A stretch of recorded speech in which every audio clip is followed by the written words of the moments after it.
ഇത് നമ്മുടെ എരിക്കിൻ്റെ പൂവാണേ.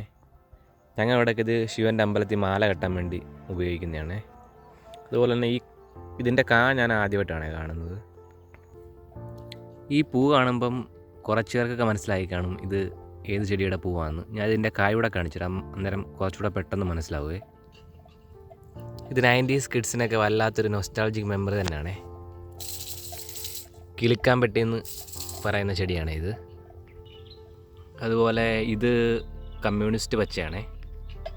ഇത് വേലിപ്പരത്തി. ഇത് വേലിയിലൊക്കെ നിൽക്കുന്നുണ്ടായിരിക്കും അങ്ങനെ പേര് വരാൻ കാരണം. ഇത് കടലാമണക്ക്. ഇതിൻ്റെ ഇല ഇങ്ങനെ പൊട്ടിച്ച് പണ്ട് കുഞ്ഞിലെ ഞങ്ങൾ കുമ്പള വിട്ട് കളിക്കുമായിരുന്നേ. അത് ഞാനിപ്പോൾ കാണിച്ചു തരാവേ.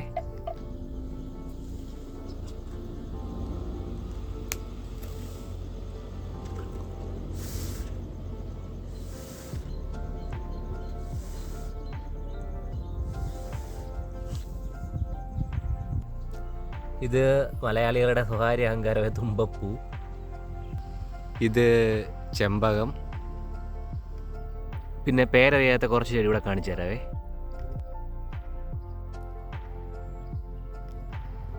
അപ്പം ഇതൊക്കെ കാണുമ്പോൾ നമ്മൾ മലയാളികൾ വിചാരിക്കുന്നുണ്ടായിരിക്കും എന്നായിരിക്കും ഇത് ഞങ്ങളെ കാണിക്കുന്നതെന്ന്. കാരണം ഇത് കേരളത്തിലുമല്ല ഇന്ത്യയിലുമല്ല. ഇത് ഇവിടെ ഇന്തോനേഷ്യയിലാണേ. ഇന്തോനേഷ്യയിൽ എനിക്ക് തോന്നുന്നത് നമ്മുടെ കേരളത്തിൻ്റെ കാലാവസ്ഥയായിട്ട് ഒരുപാട് യോജിച്ച കാലാവസ്ഥയാണ്.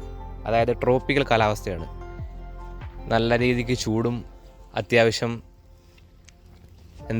മഴയും കിട്ടുന്ന കാലാവസ്ഥ. അതുപോലെ തന്നെ അത്യാവശ്യം ഹ്യൂമിഡിറ്റി ഉള്ള കാലാവസ്ഥ. അതുകൊണ്ടായിരിക്കും നമ്മുടെ നാട്ടിൽ കാണുന്ന ഒരുമാതിരിപ്പെട്ട ചെടികളും വൃക്ഷങ്ങളും എല്ലാം ഇവിടെ നമുക്ക് കാണാൻ പറ്റും.